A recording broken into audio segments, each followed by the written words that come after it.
येषां न चायुर्मरणं कुतास्यां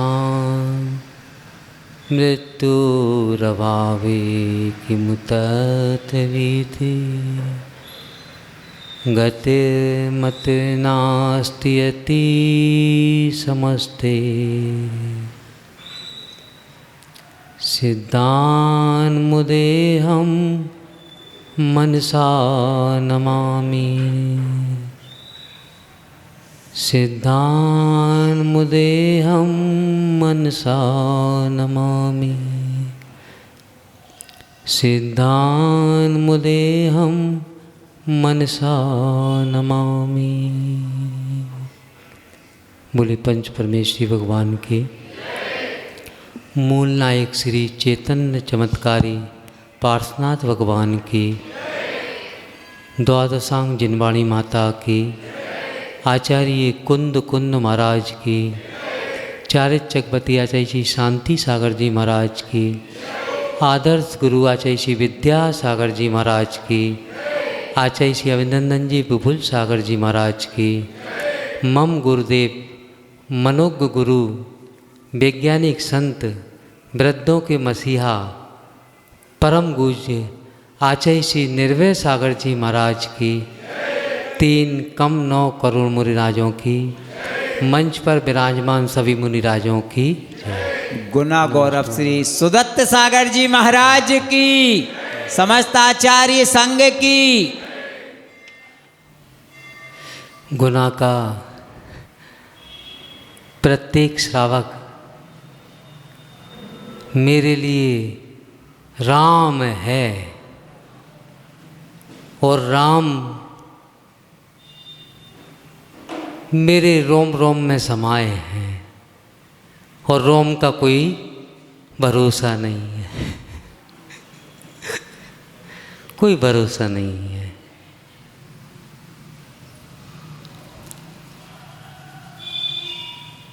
तन से जिस सगा एक नहीं हो, सुत प्रिय मित्रों से कैसे, चर्म दूर होने पर तन से रोम समूह रहे कैसे। यानी जब रोम भी हमारा अपना नहीं है तो पर पदार्थ हमारा कैसे हो सकता है। पर पदार्थ है। जितने भी जो दृष्टि में हमारे आ रहे हैं पदार्थ दिखने में, वो सभी पर पदार्थ हैं।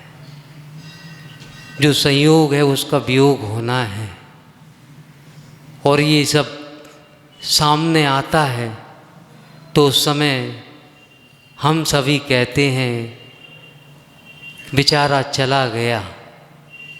अरे बेचारा चला गया, जब आप उसे बेचारा कह रहे हैं तो आप भी तो बेचारे बन सकते हैं। वो हो सकता है। इन 12 मिनटों में आपको पूरा जीवन तो नहीं दिया जा सकता है, लेकिन छोटी सी झलक दे सकते हैं कि किस प्रकार ये आत्मा जब वैराग को प्राप्त नहीं होती है तब तक वो अपावन रहती है। जैसे ही वैराग्य को संसार शरीर भोगों से विरक्ति हो जाती है तो फिर वो पावन बनने के लिए तड़प जाती है कि मुझे पावन बनना है। और इसमें कुछ रहस्य छुपे हुए हैं। एक छोटी सी कहानी है, हो सकता है वो आपको अच्छा लगे क्योंकि गुना वाले इस बात को समझ जाएंगे कि वैराग्य कैसा होता है, उदासीनता कैसी होती है। और आपके जीवन में भी वो उदासीनता आती है, लेकिन वो उदासीनता के क्षण आप पकड़ नहीं पाते हैं। पकड़ भी लेते हैं, कुछ क्षणों के बाद भूल जाते हैं। एक इष्टोपदेश में कारिका पूज्यपाद महाराज ने बतलाई है, 39वें नंबर की कारिका है। निशा मैति निशेष मिंद्र जालोपमम जगत स्प्रे यत यात्म लावाय गतवान यत्रानु तप्यते। यानी जब ये सारा संसार असार दिखने लगता है और इंद्रजाल की तरह दिखने लगता है, उस समय योगी अपने आत्म तत्व में आने का प्रयास करता है, और जैसे ही उसका मन अन्यत्र जाता है तो वो संतप्त हो जाता है, आकुल व्याकुल हो जाता है, और फिर आकुल व्याकुलता में कुछ नहीं दिखता है। निशा मेती, यानी जो सब कुछ दिख रहा है वो सब काल्पनिक है, और जो दिखने में आ रहा है वो है नहीं है। जब मयम दिशदे रूपम तम ना जानती सभ्यता, मैं दिख रहा हूँ मैं वो नहीं हूँ, आप जो दिख रहे हैं वो आप नहीं हैं, वो जो नहीं दिख रहा है वो है। हाँ, इसीलिए एक जादूगर होता है और एक जोकर होता है। जादूगर हमेशा तरह तरह से खेल दिखाता है, और खेल दिखा दिखा के वो क्या करता है बताओ भैया जी, दूसरों को जादू से कभी नोट बना देगा, तो कभी ये कर देगा, कभी वो कर देगा, लेकिन वो वास्तव में सुखी नहीं होता है, वो बाद में मांगते ही फिरता है। लेकिन एक जोकर होता है, वो जोकर कैसा होता है? जोकर कभी भी ध्यान रखना, जो सामने रहता है वो दिखता नहीं है। जैसे एक फिल्म देखी होगी आपने, सिनेमा, वो सिनेमा बहुत अच्छा था, हमें बहुत अच्छा लगता था, वो बाद में याद आता है कि यानी हम सिनेमाओं से भी शिक्षा ले सकते हैं और अपने जीवन में घटित करके सामने वाले को कुछ ना कुछ दे सकते हैं। जैसे एक जोकर था, हमेशा जोकर दूसरों को खेल दिखा दिखा के दूसरों को हंसाता रहता था। आप सब जानते हैं वो कौन सा जोकर था बताओ? मेरा नाम जोकर। यानी वो खेल दिखाता रहता था, और संक्षेप में सुन लीजिए वो बात। अब वो दिखाता रहता, खेल दिखाता, सारी पब्लिक जाती, जैसे ही वो दिखता तो सब तालियां बजाते, जैसे यहाँ पर तालियां बजने वाली हैं। देखो कैसी, एक जोकर आया और आते से ही खेल दिखाने लगा, सारे के सारे ताली बजाने लगे। बस एक दिन वो शो के लिए जा रहा था, अचानक हीरो आता है, उससे कहता है कि आपका शो का समय आ रहा है, पर्दा खुलने वाला है, लेकिन एक बुरी खबर है। क्या है? क्या है भाई? बुरी खबर ये है कि तुम्हारी माँ का देहांत हो गया है, और माँ की आरती घर पर रखी है।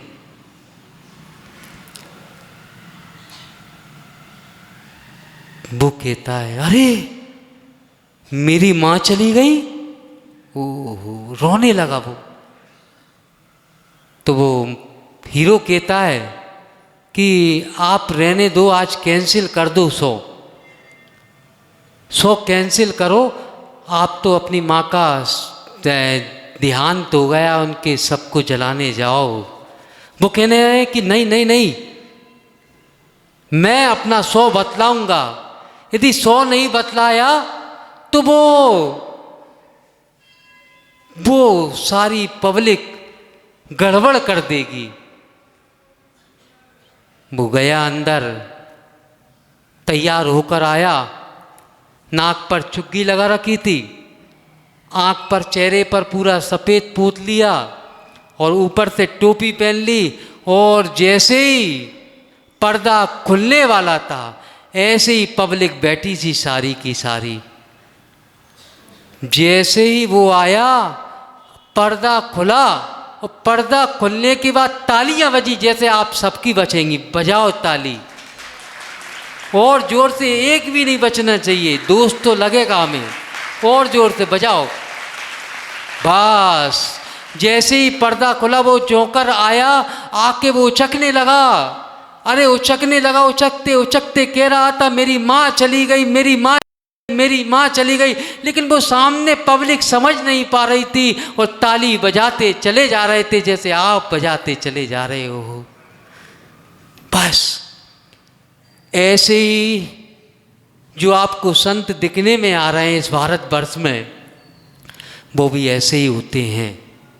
सामने जो दिख रहा है आपको हंसते हुए दिख रहे हैं, लेकिन वो है नहीं है।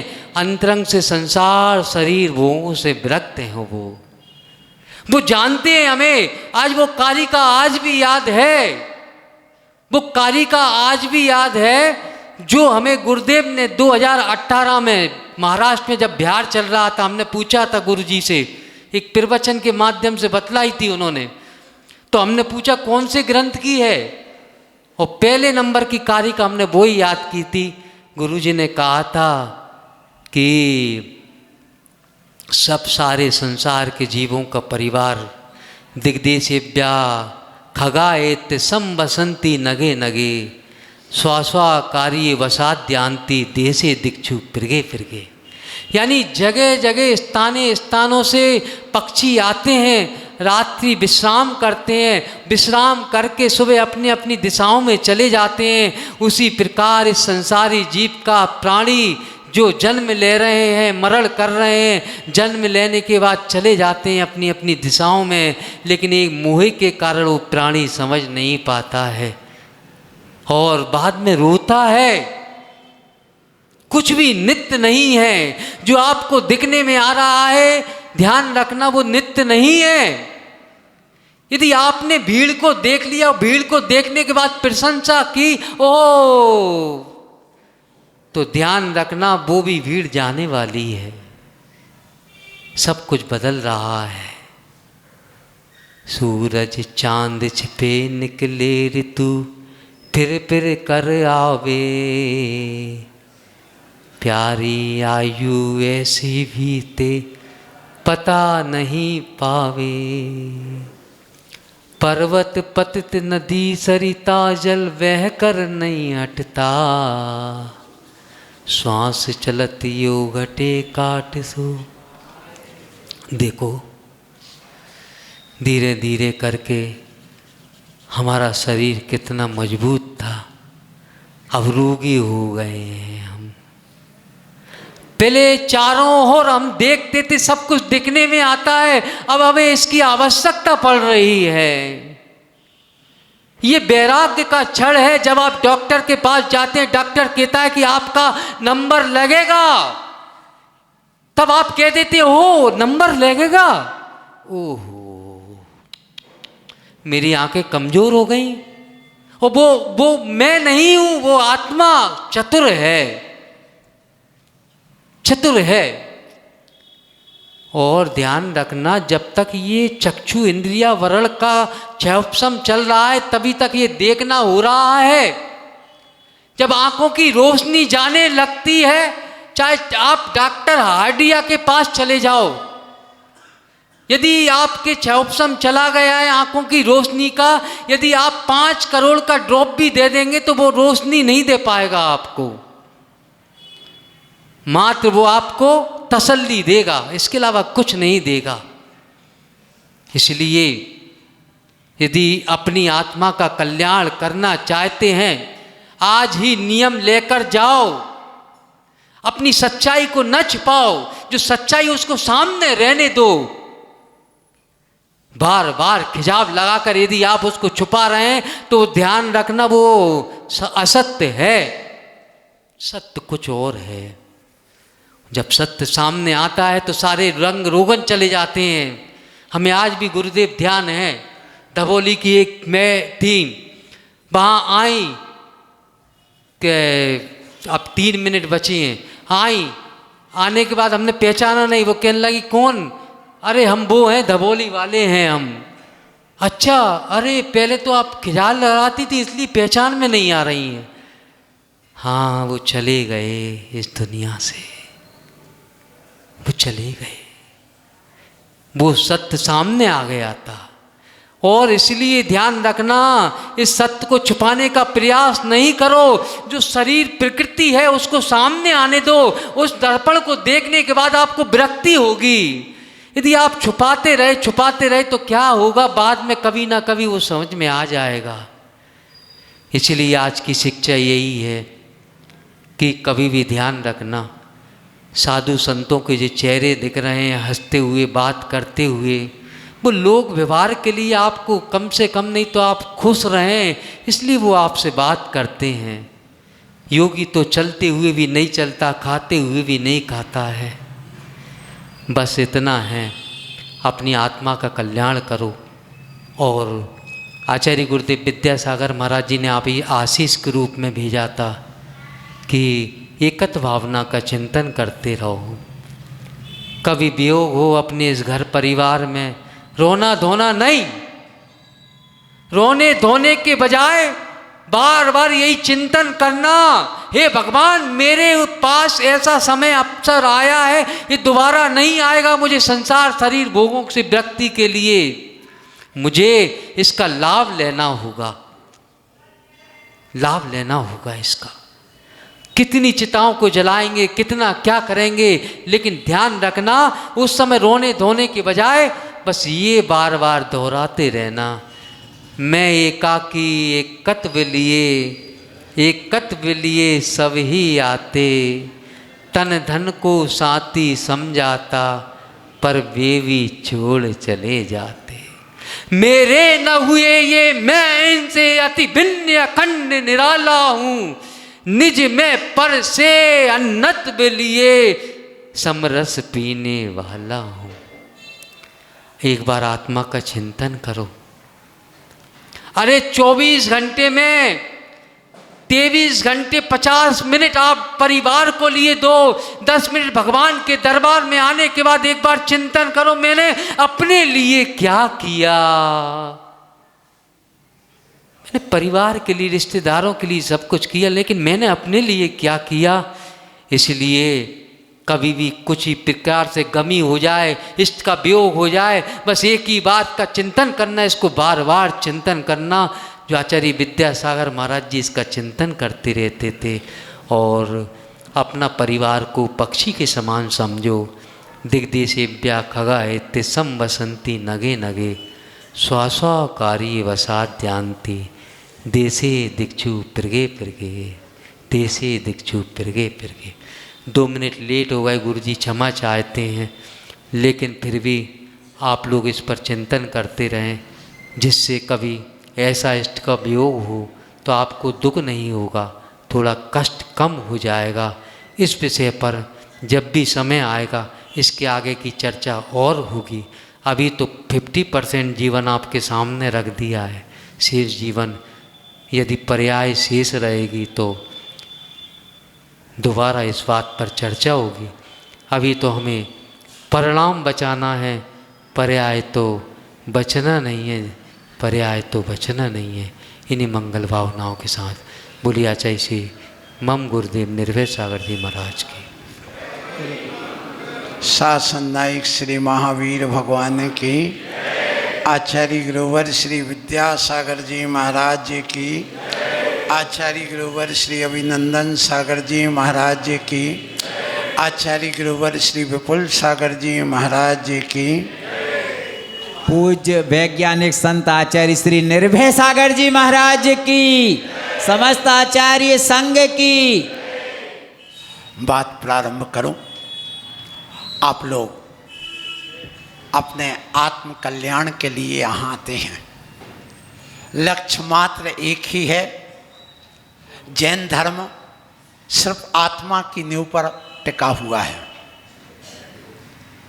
जहाँ आत्मा है वहाँ जैन धर्म है, मतलब जैन धर्म की आत्मा आत्मा है। अब आप अपने आत्मा के स्वभाव को कितने लोग जानते हैं, कितना पहचानना चाहते हैं। मैं एक भगवान आत्मा हूँ, ये कौन कौन को श्रद्धान है? बहुत कम लोगों को, बहुत कम लोगों को। मैं एक ज्ञाता दृष्टा अविनाशी अनंत शक्ति का, अनंत ज्ञान आदि गुणों का एक पिंड हूं। ये पदार्थ मेरे नहीं हैं। ये अभी वैराग्य की बात सुन रहे थे ना कि पदार्थ मेरे नहीं, मकान मेरा नहीं, दुकान मेरा नहीं, शरीर मेरा नहीं, पत्नी मेरे नहीं, बच्चे मेरा नहीं, पैसा मेरा नहीं, मेरा ये गांव मेरा नहीं, मेरा समाज मेरा नहीं। ये कौन कौन मानता है? महाराज ये सब व्यर्थ की बातें हैं। मेरा नहीं तो फिर रोटी काहे खा रहे? देखिए, मेरा नहीं तो फिर आप पैसों की बात क्यों कर रहे? ये सब हम बात नहीं मानते। हमें तो अभी जो हम जीवन जी रहे हैं, किसने मोक्ष देखा, किसने क्या देखा, हमें नहीं पता। हमें तो वर्तमान की बात करो, वर्तमान की बात बताओ। हाँ बिल्कुल बात सही है। तो मैं अपनी बात प्रारंभ करता हूं वहीं से कि अंधों से सूर्य का प्रकाश मत पूछो। अंधों से सूर्य का प्रकाश मत पूछो। बहरों से मेरे प्रवचन के लय ताल छंद मत पूछो। और कैसे बनती है आत्मा ही ये परमात्मा, यह बात इन रागियों से मत पूछो। किससे पूछना? बैरागियों से पूछो। ये बात आप बैरागियों से पूछो। अंधों से मेरे सूर्य का प्रकाश मत पूछो। बहरों से मेरे गीत के लय ताल छंद मत पूछो। कैसे बनती आत्मा ही परमात्मा, यह बात इन भोगियों से मत पूछो।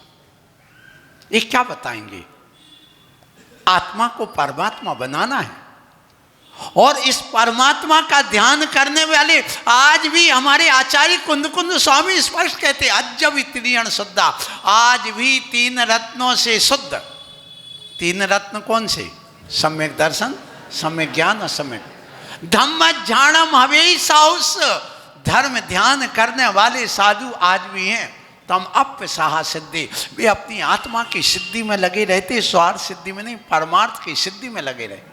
नौ मन्नदी सोभी अन्नानी, जो इस बात को स्वीकार नहीं करता है कि पंचम काल में मुनि नहीं होते, भावलिंगी नहीं होते, आत्मा का ध्यान करने वाले सो अन्नानी, वे अज्ञानी मूर्ख मिथ्या दृष्टि है। अब ये बताइए मैं बात कुंद कुंद स्वामी की मानूं कि तुम जैसे लोगों की मानूं? बताओ पंडित जी, किसकी बात स्वीकार करें? पंडित जी की बात करूं कि कुंद कुंद स्वामी की बात करूं? क्योंकि वे हमारे गुरु हैं, दादा गुरु हैं, उनके द्वारा ही हमें सब कुछ मिला। हम तो अपने दादा गुरु की बात मानेंगे, इसलिए आज भी हैं। ये तो निश्चित है, ये पंचम काल है और इस पंचम काल में ऐसे भी लोग होते, पंचम क्या चतुर्थ काल में भी होते हैं कि आप देखना कितना भी चतुर महिला हो, एक दो रोटी शुरू की खराब ही बनती है, कितनी भी अच्छी चतुर महिला क्यों ना हो रोज बनाने वाली। कितना भी अच्छा तुम काम करना, थोड़ा बहुत तो बिगड़ ही जाता है। आप ये बताओ, पंचम काल की बात करने वालों जरा सुन लेना, मुनियों की बात करने वालों को जरा सुनना है कि 1000 आम का पाल लगाया। कितने?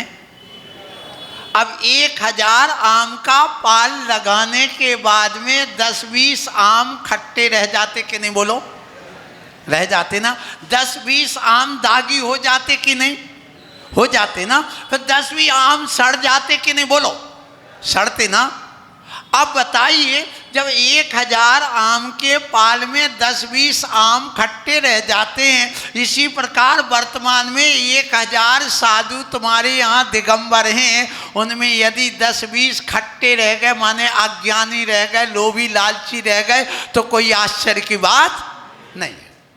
और सुनिए, यदि 1000 साधुओं में कुछ 10-20 साधु दागी हो गए, व्रतों में अतिचार अनाचार आ गए, तो उसमें भी कोई आश्चर्य की बात नहीं है। सुन लेना। और यदि 10-20 साधु भ्रष्ट हो गए, सड़ गए, पीछे छोड़ के भी चले गए, तो इसमें कौन सी आश्चर्य की बात है? आप बताओ मुझे, जब आप आम खरीदने जाते हो तो माताओं ये बताओ, तुम सड़े आम देखते हो कि अच्छे आम देखते? बताओ। और भैया तुम बताओ इधर। अब जब खरीदते तो अच्छे खरीदते हो, और मान लो कोई आम आपका, यदि आपने यूं आम उठाया और यूं पकड़ा आम, अब यहाँ आम में दाग था, आपने यूं पकड़ा, यूं देखा, तराजू में रख दिया और वो आ गया, आम घर आ गया। अब मान लो आम आने के बाद में तुम्हारी श्रीमती जी ने देखा, सुना अध्यक्ष जी, अब उन्होंने कहा ये दागी आम लाए। अब बताओ, लाने के बाद वापस करने जाते कि तुम अपनी चतुराई से चाकू से पहले वो दाग निकाल के अलग करके कटिंग करके पहले तुम अध्यक्ष को वही परोसो। परोसते कि नहीं, बोलो कि फेंक देते हो? नहीं फेंकते ना। इसी प्रकार से अब आप मुझे बताओ, तुम आम खरीदने में इतनी चतुराई करते हो, तो यहाँ आके तुम सड़े आम देखते कि अच्छे आम देखते हो? यहाँ दृष्टि सड़े की ओर ही होती है। जिसकी सड़े की ओर दृष्टि है वो सम्यक दृष्टि नहीं है बंधु। वो महाराजे कर, वो महाराज ऐसा करते, वो महाराज ऐसे, इनसे हमें क्या लेना देना? आम खाने के पेड़ गिनना है, बताओ। आम खाना तो जहां गुण ग्रहण का भाव रहे, न तो दृष्टि न दोषों पर जावे। ये पंक्ति रोज को पढ़ करके हमारी दृष्टि अशुद्धि की ओर क्यों जाती, उस गलत की ओर क्यों जाती, अच्छे की ओर क्यों नहीं जाती? गुण ग्रहण का भाव करने वाला सम्यक दृष्टि होता है। हमने वहाँ पर इस प्रवचन को कहा था नसिया जी में, तुम्हारे क्या नाम से, बजरंगगढ़ में स्पष्ट कहा था, सम्यक दृष्टि जीव कौन है? जो दोष देखे बिल्कुल नहीं, और यदि है भी तो उस दोष को निकालने की बात करता है। सो आप लोग ध्यान रखना, यहाँ पर जैसे आते हो तो यदि सड़ गए उसकी बात छोड़ो, उस तरफ देखो ही मत, उसकी चर्चा भी मत करो। अपने कल्याण की बात करना है, आत्म दृष्टि रखना है। सच्चा सम्यक दृष्टि कौन है? उसके लिए आपको मालूम होगा कि एक हमारे आचार्य महाराज हैं, उन्होंने क्या लिखा? उत्तम गुण गण रहो, उत्तम साहु विनय संपन्नो, सा धम्मी अनुराई, सो सदिष्ठि हवे परमो। कार्तिकेय स्वामी ने 315 नंबर की कारिका में सम्यक दृष्टि की पहचान लिखी है। क्या पहचान लिखी? बोलो, क्या कहा? उत्तम गुण गण रहो, जो उत्तम गुणों को ग्रहण करने में रत रहता है। उत्तम साहु विनय संपन्नो, जो रत्नत्रय से युक्त साधु होते हैं, उनके भक्ति में, विनय में, सेवा में जो हमेशा लगा रहता है।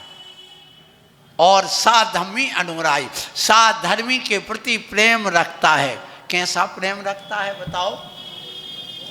उन्होंने उदाहरण क्या दिया उस प्रेम का, सुन लो जैनियों। यदि प्रेम सीखना है, साधर्मी वात्सल्य, तो तुम पंजाबियों से सीखो, सिंधियों से सीखो, मुसलमानों से सीखो। भाईचारा यदि सीखना है तो सीखो।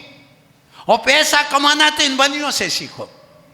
सब तुम्हें पैसा कमाना तो आता, आज के युवाओं को तो वो भी नहीं आ रहा है। सुबह से शाम तक मोबाइल में लगे हैं, यहाँ वहाँ के अखबार में लगे, यहाँ वहाँ की निंदा आलोचना में लगे, यहाँ वहाँ की लड़की के चक्कर में लगाने में लगे हैं। बस यही चल रहा आज के समय। क्यों?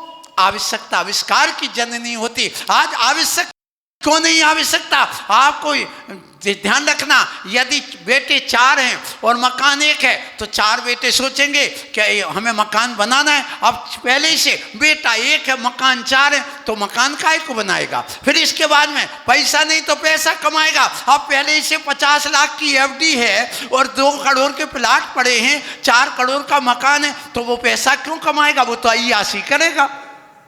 गाड़ी 1 है तो 4 बेटे हैं, तो वो कहेगा गाड़ी खरीदने के लिए पैसा कमाना। अब पहले से 4 गाड़ी रखी हो, बेटा 1 है, तो क्या करेगा वो? ये विचार करना। इसलिए आवश्यकता ही नहीं तो अब तो विनाश की ओर जाएगा।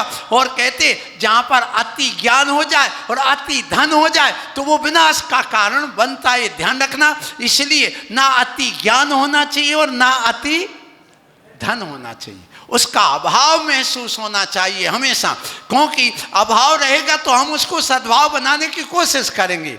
और यदि सद्भाव हमेशा बना रहेगा तो व्यक्ति उसका विकार करने लग जाता है, दुरुपयोग करने लग जाता है। इसलिए ध्यान रखना। पहले एक फल आता था, मैं जब छोटा था तो परिवार में 53 लोग थे एक कुटुंब में। कितने? 53 लोग। उन 53 लोग में हम लोग 26 तो बच्चे बच्चे थे। जब एक कलिंदो तो जानत हो ना बुंदेलखंड में तरबूजा आ जाए तो उसको बनाते आधा, एक एक कली मिलती तो ऊपर का जो अंदर का छिलका होता वो भी चाट चाट के खा जाते थे। और अब आज बेटा एक एक कलिंदो लाए 4, अब वो खाए के करे का।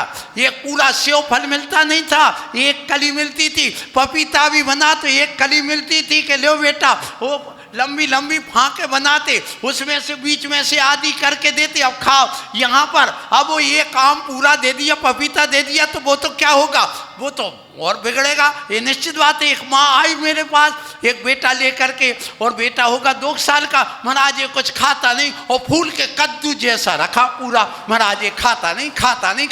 मैंने कही क्या खिलाते हो बच्चे को, क्या खाता बताओ। बोले कुछ नहीं, सुबह से 1 गिलास दूध पिलाती हूँ, उसमें 1 पैकेट बिस्कुट खा जाता है। ठीक है, और क्या खाते, बस दोपहर में वो एक थोड़ी सी दूध की खिचड़ी खीर वगैरह खा लेता। फिर क्या करता है दोपहर में, फिर 1 ब्रेड का पैकेट खा लेता। फिर ठीक है, और क्या खिलाना चाहते हो। फिर उसके बाद में कुछ नहीं, शाम को हम उसको 1 या रोटी खिला देते हैं, बस इसके अलावा और कुछ नहीं खाता। मैंने कहा इतना तो मैं नहीं खा पाऊंगा जितना वो खा रहा है। और कहता खाता नहीं। तो बीमार तुम स्वयं बना रहे। उसको लगना चाहिए, भूख लगेगी तो अपने आप वो चिल्लाएगा, रोएगा, मांगेगा। जब तक बच्चा 6 महीने का 1 साल का ना हो जाए तब उसको मार मार के रुलाना। आज बच्चे को रोने नहीं देते, ध्यान रखना। और जब बच्चा बड़ा हो जाए, जब तक वह मांगे ना तब तक खाने को नहीं देना। वो कहे हमें भूख लगी तब भोजन देना, बिना मांगे देने नहीं उसको। और इसके अलावा जब वह बच्चा रोता है तो रोते रोते उसकी सिसकियां भरने लग जाना चाहिए। जब रोएगा तो उसके पेट का व्यायाम हो जाता, हार्ट का व्यायाम हो जाता, आँखों का व्यायाम हो जाता, कान का व्यायाम हो जाता है। ऐसे बच्चे को अटैक नहीं आता है, ऐसे बच्चे को चश्मा जल्दी नहीं लगता, ऐसे बच्चे को अपच नहीं होता, कोलेस्ट्रॉल नहीं बढ़ता है, उसकी पाचन शक्ति बढ़ जाती है, आँखों की रोशनी बढ़ जाती है। लेकिन आज बच्चे को रोने ही नहीं देते। अब तो जन्म के समय आपको मालूम है रोना बच्चे का स्वभाव है। यदि बच्चा जन्म में ना रो तो पूछो उस डॉक्टर से, जो प्रसूति वाला डॉक्टर होता है, तुम उस मैडम से पूछना, उसको मार मार के रुलाया जाता, क्योंकि उसका स्वभाव है रोना। उस स्वभाव के विपरीत तुम क्यों चलते हो। इसी प्रकार से पैसा इतना कमाओ कि हमारे जीवन में धर्म बना रहे, हम अपने आत्म स्वभाव को ना भूलें। सो आज बात आई है, प्रारंभ करी थी हमने कि देखो आज भी आत्मा का स्वभाव समझने वाले मुनि आज भी हैं, आत्मा का ध्यान करने वाले आज भी मुनि हैं, इस मोक्ष मार्ग पर चलने वाले मुनि आज भी हैं, उस आत्मा की शक्ति को समझने वाले मुनि आज भी हैं, उस वीतरागता को धारण करने वाले मुनि आज भी हैं। और इसके साथ में ध्यान रखना, उस आत्मा के दर्शन करने वाले मुनि आज भी हैं। ध्यान रखो, कल एक बच्चा आया था हमारे पास, उसने आंख पर पट्टी बांध करके पढ़ दिया। क्यों पढ़ दिया, कैसे पढ़ देता है वो मालूम है आप लोगों को। हमारे अंदर एक सिंपैथी होती है। कौन सी होती, सिंपैथी, संवेदनशीलता। और जब वो एक हमारे मस्तिष्क में एक ऐसी पैरासिम्पैथिक न्यूरॉन्स होते हैं, हमारी कोशिकाएं होती, वो जब जागृत हो जाती, वो छोटी अवस्था में जल्दी जागृत होती, ध्यान रखना। और वो जागृत यदि हो जाए एक बार, वो बड़े अवस्था में यदि 50-60 साल में भी जिसकी हो जाए, वो अपने आप उसके जैसे अवधि ज्ञान होता, निमित्त ज्ञान, वो अपने आप बताने लगता। ये साधना से आता है, और वो आज भी साधना है, ऐसा नहीं कि नहीं हो। मनोविज्ञानिक क्या करते, मनोविज्ञान क्या है, अपने आप मन पर्य ज्ञान क्या है, अवधि ज्ञान क्या है, इनको भी हम डेवलप कर सकते आज भी। और इस पंचम काल में भी अवधि ज्ञान होता है, इसलिए ध्यान रखना। आप अपने अंदर उसको प्रकट करिए, प्रकट कर सकते हैं। आत्मा के दर्शन कैसे होते हैं सुन लो। रागियों को आत्मा के दर्शन नहीं होंगे, किसको होंगे?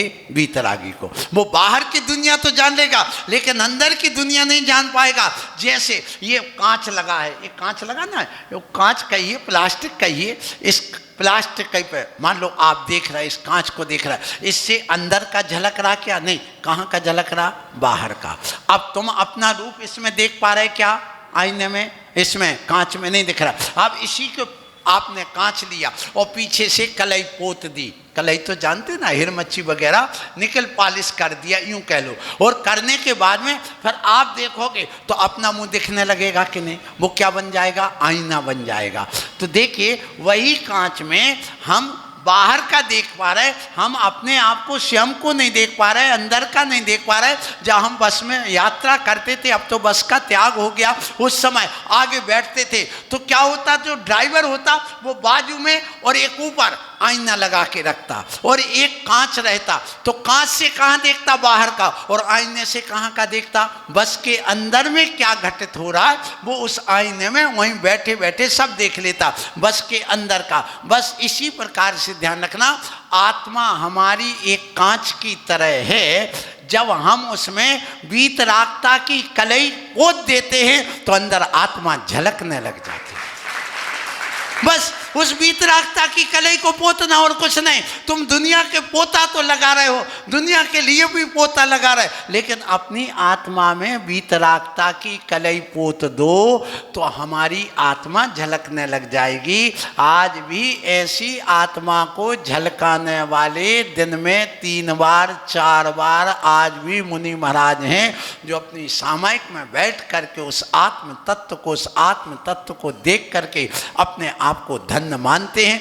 इसलिए आप लोगों से कहूं, ये तो हो गई हमारी बात, अब हम करते हैं तुम्हारी बात, क्योंकि आपको इन सब से मतलब नहीं है, आपको अपनी आत्मा को समझना है और जानना है। सो मुनि महाराज तो अपनी पतंग उड़ाते रहते हैं, पक्की बात है।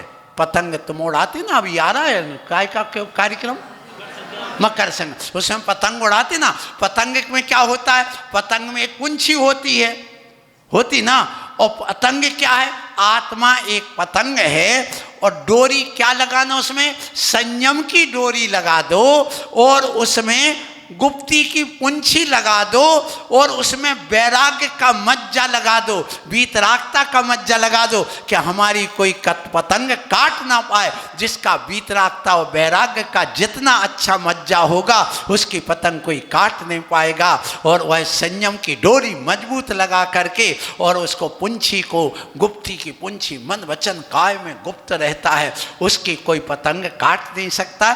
उसकी वो जितनी चाहे उतनी उड़ान ऊपर ले जाना चाहते हो तो बंधु अपने जीवन में ये वैराग और वीतरागता इन दोनों को लाओ। पहले वैराग्य धारण करो। वैराग्य धारण क्या करता है सुन लो। सुबह से उठो, राग की बात मत करो, सुबह से वैराग्य की बात करो। तुम गृहस्थ हो, सुबह से उठो, मैंने कल जो बात कही थी, उठते ही सबसे पहले कर दर्शन, जिन दर्शन नहीं, क्या करना पहले? कर दर्शन। कर दर्शन किया, आपने हाथ जोड़े, दुनिया मुट्ठी में, भगवान मेरे भाग्यशाली हूँ, भगवान नमोस्तु, आज मुझे ये बुद्धि मिली है, आज मुझे जीवन मिला है, आज का दिन मुझे देखने को मिला है, आज मेरा नया दिन है, नया सवेरा है, नया सब कुछ है, भगवान आज मेरा जीवन अच्छा व्यतीत हो। ऐसा क्या सुबह से उठ कर के विचार आता है कि सीधे मोबाइल दिखता है? विचार करना। सुबह से पेपर दिखता है कि अपनी आत्मा दिखती है? सुबह से तुम्हें खाना पीना दिखता है, दुकानदारी दिखती है कि अपने आप को थोड़ा सा, बस कुछ नहीं लगना। आप ध्यान रखना, 1 घंटे भी यदि निकाल लेते हो अपने लिए, बहुत बड़ी बात हो गई, फर्स्ट क्लास पास हो जाओगे 1 घंटे में। क्यों? विद्यार्थी पढ़ाई करने जाता है, कितने महीने पढ़ता है? 2 महीने छुट्टी में निकल गए, 10 महीने बचे। 10 महीने में अब विचार करना, उसने यहाँ पढ़ाई की तो अब उनके लगभग 60 दिन छुट्टी में निकल गए, तो 2 निकल गए, सो अब बचे कितने?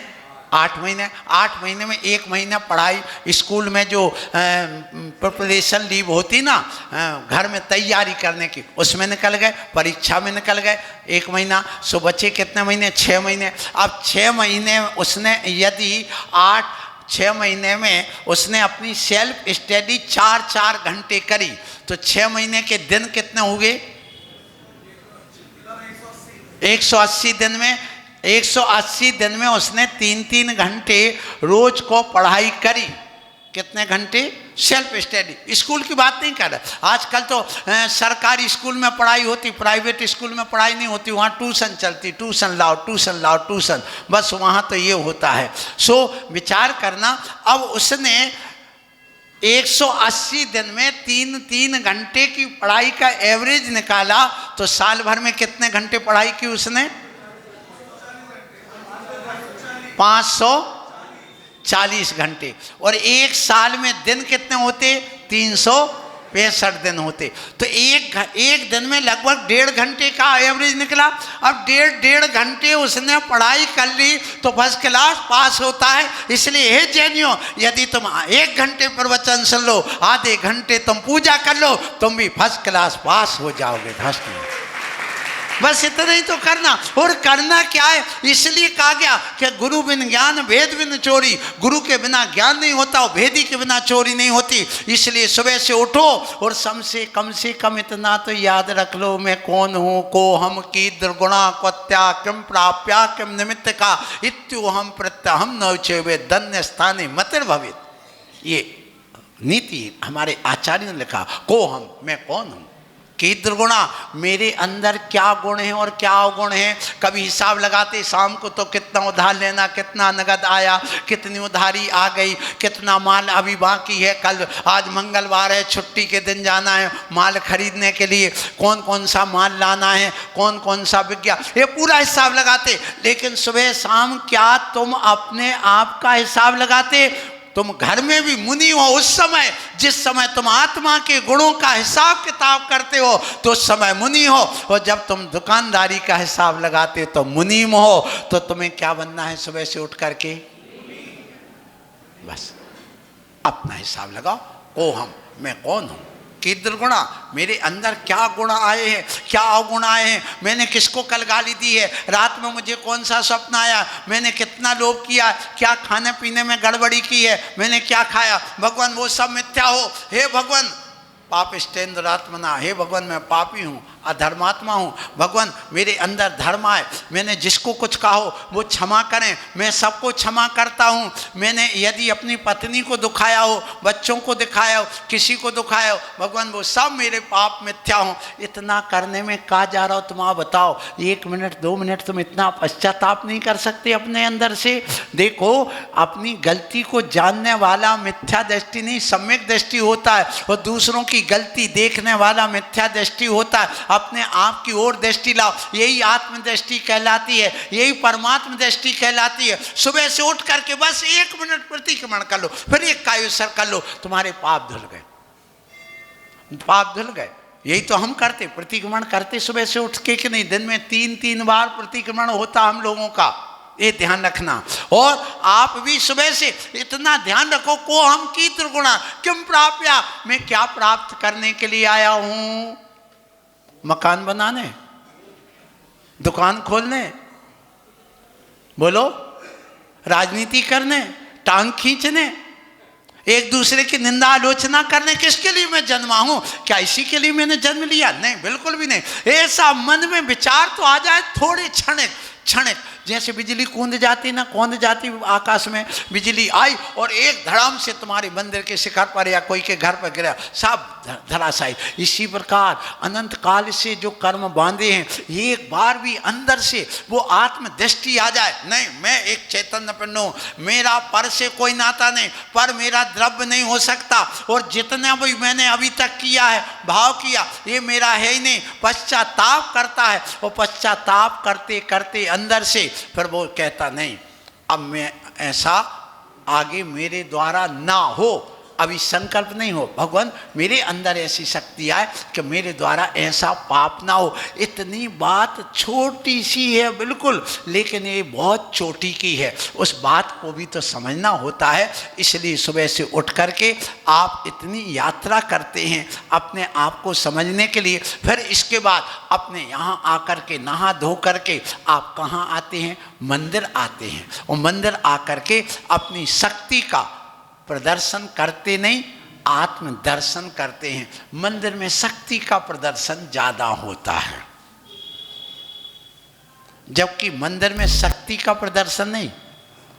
ध्यान रखना, शक्ति का प्रदर्शन नहीं, ये शक्ति प्रदर्शन के लिए नहीं, यहाँ अपनी शक्ति को आत्मा में भक्ति में लगाने का समय होता है। इसलिए जब तुम वहाँ से घर से निकलते हो तो अपनी शक्ति यहाँ वहाँ खर्च मत करो, उसको बचा के रखो। और जो भी मिले आपको, कल मैंने कहा था घर से निकले, घर से आपने यात्रा चालू की और आपने दायां पैर निकाला कर रात में भैया वृत्ति करते करते कुछ लोगों ने कहा महाराज जो स्वर चलता हो वो स्वर के अनुसार हमें पैर बाहर निकलना। भैया तुम्हें स्वर रहे या ना रहे कोई बात नहीं, दायां बायां कुछ नहीं, जो भी हो तुम्हारा स्वर चलता हो, चाहे सूर चलता हो चाहे चंद्र चलता हो, कोई बात। तुम तो गहरी श्वास लो और श्वास रोक लो, फिर निकल जाओ।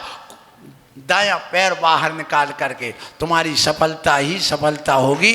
आशीष अब बाहर निकले, आप क्या करोगे? जो भी मिले क्या करना? क्या करना?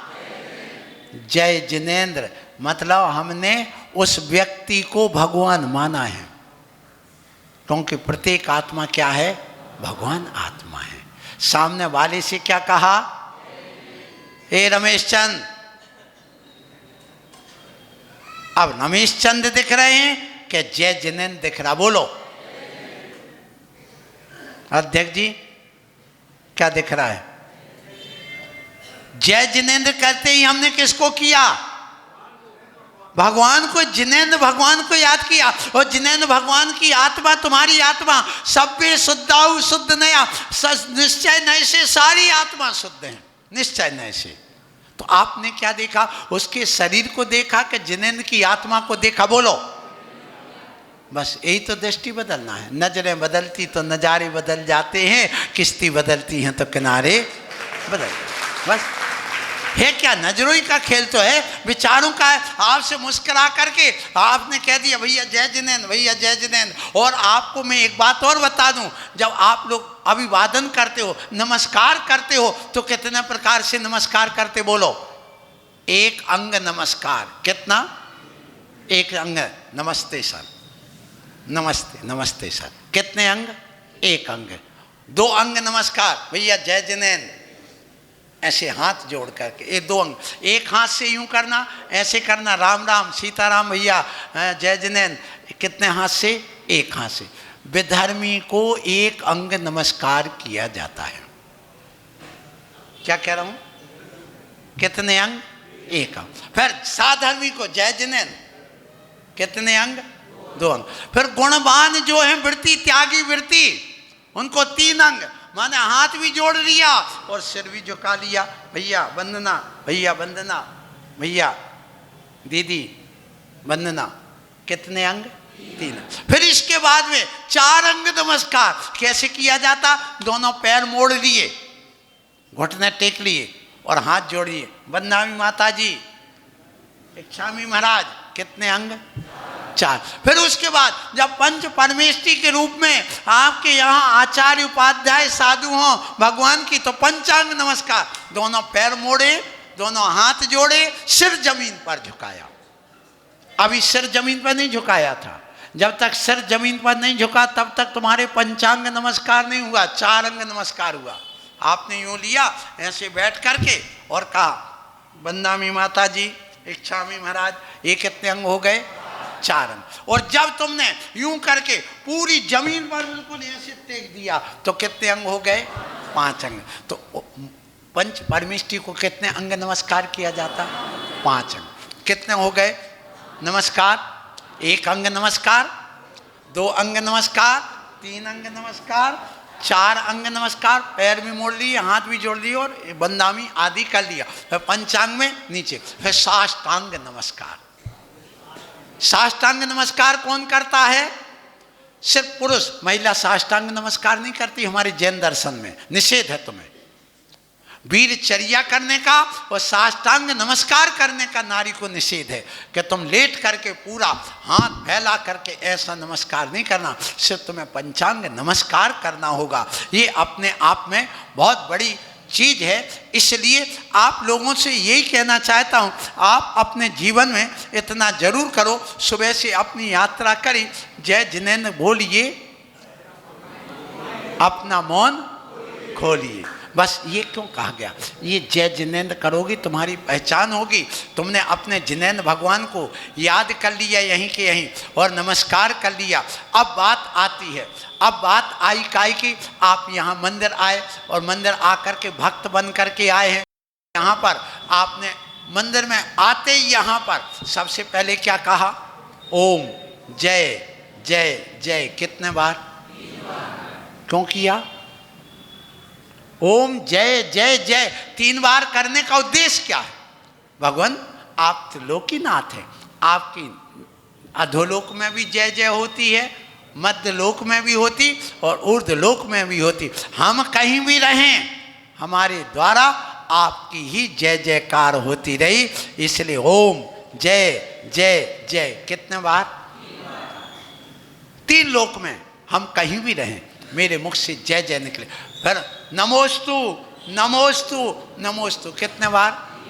मन से नमस्कार, वचन से नमस्कार और काय से। ये छोटी छोटी बातें, अभी बहुत बड़ी बड़ी बातें नहीं है, ये आपको सीखना होगा। फिर यहाँ आए, आप अंदर मंदिर में प्रवेश किए, निश्चय ही करते हुए आपने नमस्कार किया जिनालय को, नमोस्तु नमोस्तु किया जिनालय को, क्योंकि हमारे यहाँ 9 देवता हैं। कितने? कई इस सभा में होंगे जो अभी 9 देवता के नाम भी नहीं जानते होंगे, 9 देवता नहीं जानते होंगे। देवता किसे कहते? जो देव है सो देवता, जो देव है सो, तो ये देने ही देने का काम करते हैं। लाला जो लाए लाए ला ला ला ला, ससुराल गया लाओ लाओ लाओ, सो वो कौन है? दादा जो देता रहे सो दादा। तो देवता उसी कहा कि जो हमेशा देने वाला होता है। ये जनवाणी माँ हमें दे रही है ज्ञान, ये मंदिर दे रहे हैं, ये 9 देवता सब देने का काम करते। तो आपने यहाँ पर आके नमस्कार किया। जिनेंद्र भगवान के जो मंदिर है ये भी देवता है, जिनको जिन चैत्यालय कहते हैं, और जो प्रतिमा है वो जिन चैत्य है। और ये जो ध्वजा आप लोग लगाते हैं ये धर्म देवता का प्रतीक है, ध्यान रखना। और जो जिनवाणी है ये आपके जिन आगम का प्रतीक है। तो पंच परमेष्टि, जिन धर्म, जिन आगम, जिन चैत्य और जिन चैत्यालय, ये क्या हो गए? 9 देवता हो गए। उनकी पूजा अर्चना करने वाला जिनेंद्र का भक्त होता है। सो आप लोगों को ये करना चाहिए। अब उसके बाद में यहाँ पर आए और आकर के आपने भगवान को यहाँ अंदर घुसते प्रवेश करते ही आपने नमस्कार किया। अब द्रव्य ले करके आए हैं आप, तो आप द्रव्य चढ़ाते हैं। सब लोग चढ़ाते, भगवान खाते हैं क्या द्रव्य? नहीं। फिर क्यों चढ़ाते हो? ये प्रश्न आता। चढ़ाने का उद्देश्य क्या है?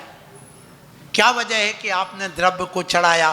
कौन से आगम में लिखा कि आप द्रव्य चढ़ाएं और कैसी द्रव्य चढ़ाएं, ये भी ध्यान रखना। और यही द्रव्य क्यों चढ़ाते? एक अंड पिंड सिद्धांत है वैज्ञानिकों के द्वारा प्रतिपादित। कौन सा विज्ञान? अंड पिंड सिद्धांत।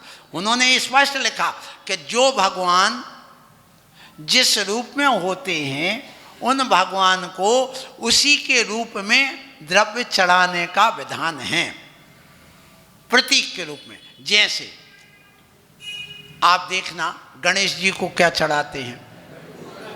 लड्डू और हरी दूब। क्या चढ़ाते? हरी दूब। अब शंकर जी को क्या चढ़ाते? बेलपत्ती। क्यों चढ़ाते हैं? हम हिंदू समाज की बात कर रहे हैं अभी। अब शंकर जी त्रिशूल लिए हैं, इसलिए उनके लिए क्या चढ़ा दी? बेलपत्ती 3 वाली होती है। अब पीपल का पत्ता चढ़ाते किसको? गणेश जी को। क्यों? इसलिए कि उनकी सूंड है और पीपल के पत्ते को और मुख देखो तो कैसा है, उन्हीं जैसा है, इसलिए उसको चढ़ा देते हैं। अब सुनना, हमारे यहाँ जैन दर्शन में चावल चढ़ाया, क्यों चढ़ाया? वो दिगंबर है। क्या है? दिगंबर। क्यों दिगंबर है? कि उसके ऊपर जो छिलका था वो उसका आवरण था, उस आवरण को हटा दिया तो क्या बन गया? वो दिगंबर। अच्छा, धान उगती है लेकिन चावल नहीं उगता, माने हमें पुनर्जन्म नहीं लेना, क्योंकि हमारा मार्ग ही इसी के लिए, हमारी साधना इसी के लिए, हम बार बार जन्म मरण ना करें, हमारा जन्म मरण मिट जाए, इसके लिए हम क्या करते हैं? पूजा अर्चना आदि करते हैं और यहाँ आकर के अपने इस मोक्ष मार्ग में बढ़ते हैं। सो ऐसा आकर के प्रतिदिन आप लोग करते हैं। यहाँ आए भगवान के चरणों में आपने क्या किया? चावल चढ़ाया। क्यों? भगवान मेरा जन्म मरण मिट जाए। यही अंडपिंड सिद्धांत है, यही अंडपिंड सिद्धांत कहलाता। फिर आपने उस चावल को चढ़ाने के बाद जल भी चढ़ाया, अक्षत भी चढ़ाया, पुष्प भी चढ़ाए, दीप धूप फल आदि सब चढ़ाते हैं आप लोग, और चढ़ाना भी चाहिए। फिर बात आती है कि आपने वहाँ भक्ति करी। अब एक ने चढ़ाया और देखा मेरा पेंट तो खराब नहीं हो रहा है, एक दृष्टि उसने, यहाँ पर जो भक्ति करने वाले लोग हैं वे 3 प्रकार के भक्त हमें दिखाई देते हैं मंदिर में। कितने? कौन से? एक तो पत्थर के गोले के समान, समय हो गया इसलिए संक्षिप्त से कहूँगा, ये पत्थर के गोले के समान, और दूसरा किसके समान? कपड़े के गोले के समान, और तीसरा शक्कर के गोले के समान। कितने हो गए? 3। अब ये कैसे आए 3? सुनो, पत्थर के गोले को पानी में डालो तो क्या होगा? नीचे बैठ जाएगा और ऊपर ऊपर गीला होगा, अंदर से सूखा।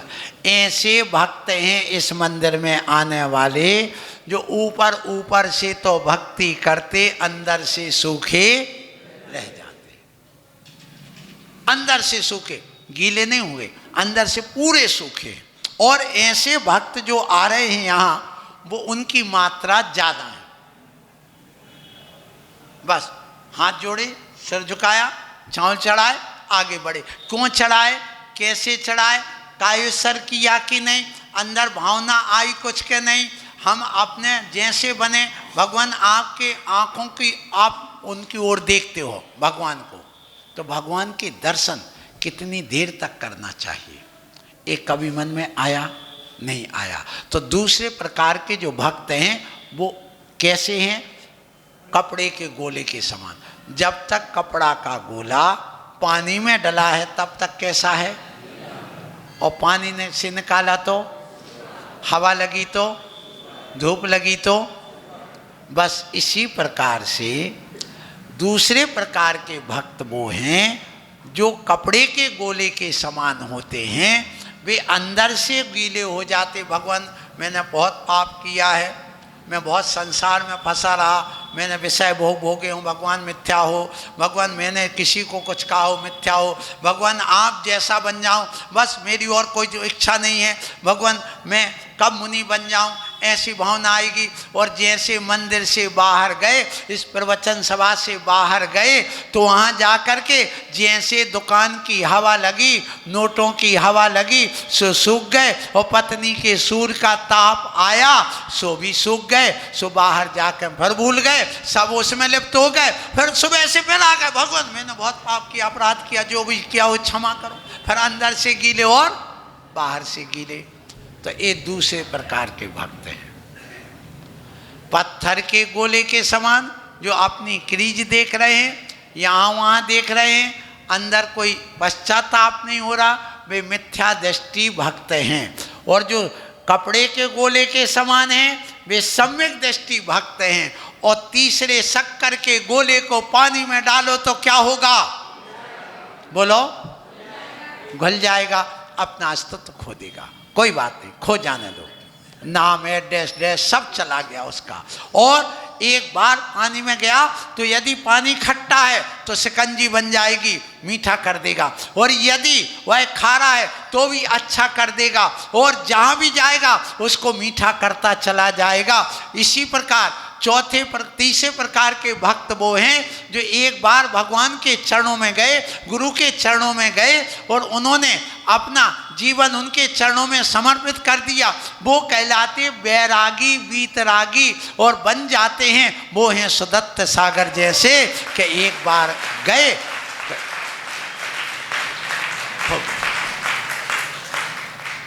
तो अब बताओ तुम कौन से गोले हो?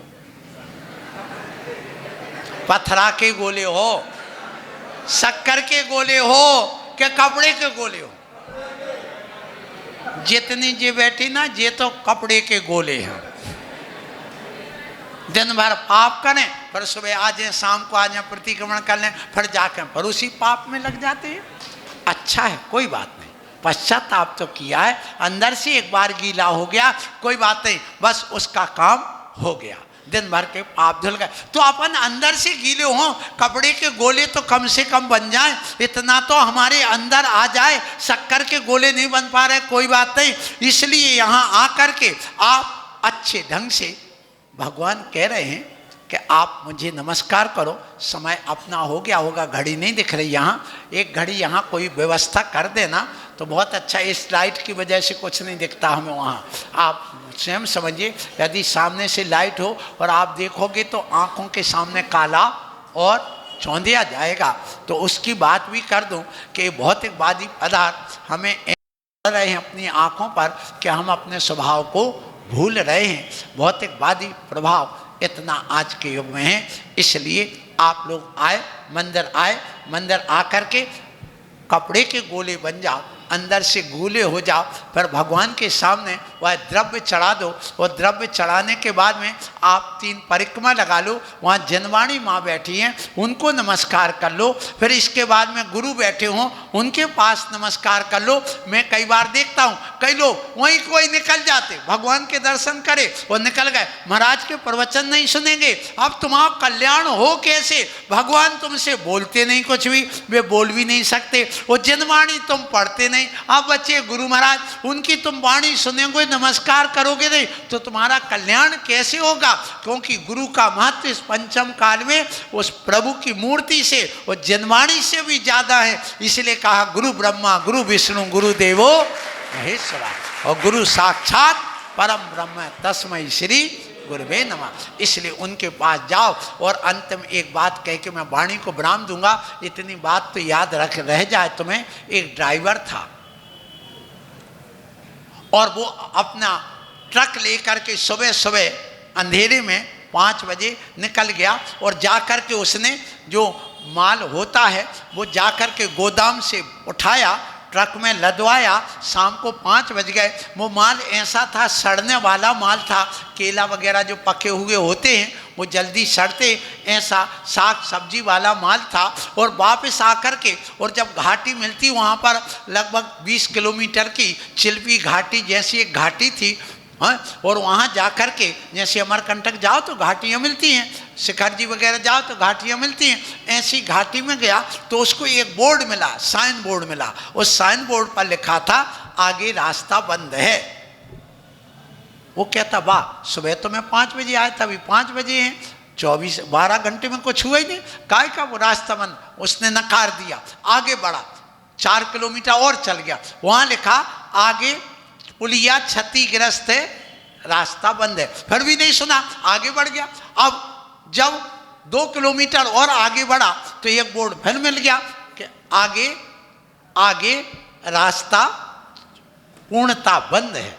अब फिर भी नहीं माना, चला गया, 2 किलोमीटर और ऊपर चला गया। जाकर के देखा कि जो बांध बंधा था वो टूट गया, और टूटने से वो पानी पुलिया को बहा करके ले गई है। अब उसको देखा वहाँ, अब मोड़ना तो क्या, वहाँ पर जगह नहीं बची वहाँ। अब वो धीरे धीरे क्या करता है कि ड्राइवर जब होता ना, अब वो पीछे देखता, फिर रिवर्स करता, घाटी थी, अब वो 7 किलोमीटर लाने में अंधेरा होने वाला है, और जैसे उसको उतरते उतरते शाम को 7:30-8 बजने वाले हैं और उसने आगे देखा, फिर पीछे मुड़ के देखा, तो जो पहला बोर्ड लगा था, जब वो पसीना पसीना हो गया, बिल्कुल रात हो गई, घना जंगल है, खाने पीने की कोई व्यवस्था नहीं, तो उसने जैसे फिर पीछे किया, फिर मुड़ के देखा, फिर पीछे किया, मुड़ के देखा, तो उस बोर्ड के पीछे लिखा था अब आई अकल में। क्या लिखा था? अब आई अकल में। क्यों?